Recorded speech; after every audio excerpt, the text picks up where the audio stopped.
Programme করি, কিন্তু মারাপাড়া গ্রামটা একটু অন্য। আমার বাড়ি ভোলা, এখানে একটু ভালো ভালো গজল হয়, নাচ হাম এগুলো হয়, কিন্তু হয়ে গেছে তবু বর্তমান যুগের সাথে তাল মিলিয়ে চলতে হয়। তো খালামে যেটা বলছে হয়তো আপনারা শুনেছেন, কিন্তু যতবার শুনবেন অনেক মা বোনেরা আছে, খুবই ভালো লাগবে যে বর্তমান যুগে আমাদের মুসলিম ঘরে ছেলেরা দর্জি জড়ি আরি এই সমস্ত বা ফেরি করে থাকি আমরা, কারণ আমাদের চাকরি বাড়ি খুবই কম, সরকার আমাদের এই লক্ষ্য দেয় না। তো ছেলেরা দর্জি কাজ করে সংসার চালাতো। আর বর্তমান লকডাউন পড়ার পরে ছেলেদের একটু কাজ, মানে আমার সবার কাজকর্মের অবস্থা খুবই খারাপ। তো মা বলছে খোকা তুই তো সংসারে টাকা পয়সা দিতিস, এখন আর টাকা পয়সা দিচ্ছে না। বলে আমার কাজ কাম হয় না, অবস্থা খুব খারাপ, আর কাজ হয় না, কি করবো। কিন্তু ওই মায়ের কাছে খবর দিয়েছে ছেলের বিয়ের পরে ওই শ্বশুর বাড়ি একটু মানে অংশীদার অল্প অল্প টাকা পয়সা দিয়ে সাহায্য করে। তো তাই মার মনে যখন খবরটা এলো, মা ছেলেকে উদ্দেশ্য করে বলছে ইনকামের টাকা শ্বশুর বাড়ি কত পাঠাবি।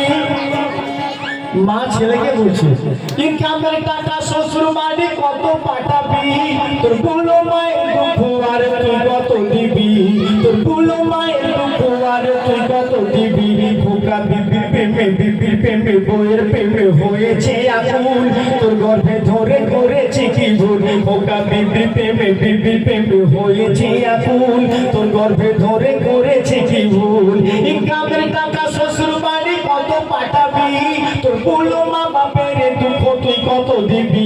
খোকা বিবির প্রেমে বিবির প্রেমে বিবির প্রেমে হয়েছে আকুল, তোর গর্ভে ধরে করেছি কি ভুল। খোকা বিবির প্রেমে হয়েছে আকুল, তোর গর্ভে ধরে করেছি কি ভুল।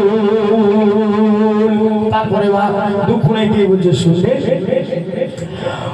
মোয়ে মা মোয়ে মক্কা মোয়ে শাহে মদিনা, মায়ের মতো এত আপন হয়নি কেউ হবে না, মায়ের মতো এত আপন হয়নি কেউ হবে না।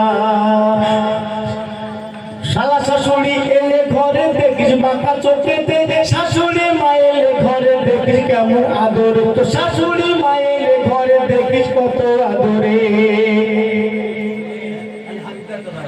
আচ্ছা নয় ঘরে বের করে খবরটা